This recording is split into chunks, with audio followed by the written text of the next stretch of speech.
মন্ত্রী চন্দ্রনাথ সিনহাকে নোটিশ দিল ইডি। গত সপ্তাহে তার বাড়িতে তল্লাশি চালায় এবং ৪১ লক্ষ টাকা নগদ বাজেয়াপ্ত করে ইডি, এমনটাই দাবি করা হয়। তারপরে তাকে এই নোটিশ পাঠানো হয়েছে। আমাদের সঙ্গে পিয়ালি, আমাদের প্রতিনিধি আছেন। পিয়ালি, কি খবর? একেবারেই দেখো, তুমি জানো গত সপ্তাহে মন্ত্রী চন্দ্রনাথ সিনহার যে বাড়ি রয়েছে বীরভূমে, সেখানে তারা তল্লাশি অভিযান চালায় ইডি এবং সেখান থেকে ৪১ লক্ষ টাকা বাজেয়াপ্ত করা হয়। তার পাশাপাশি তিনি যে মোবাইল ফোনটি ব্যবহার করেন সেটাও ইডির আধিকারিকরা তারা ব্যবহার করেছিলেন, বাজেয়াপ্ত করেছিলেন।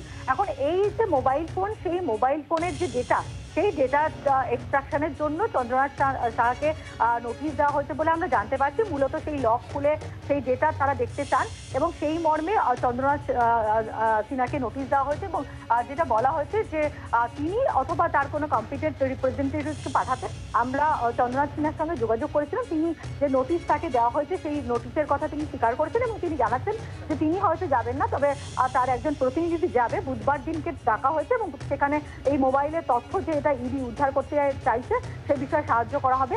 অর্থাৎ তুমি জানো যে গত সপ্তাহে যে তল্লাশি অভিযান চালানো হয়, যেখান থেকে ৪১ লক্ষ টাকা পাওয়া গিয়েছিল এবং তার যে মোবাইল ফোনটা তদন্তকারী অফিসাররা বাজেয়াপ্ত করেছিল, সেই মোবাইলের ডেটা যে সমস্ত এক্সট্রাকশনের জন্য এই নোটিশ দেওয়া হয়েছে বলে আমরা জানতে পারছি।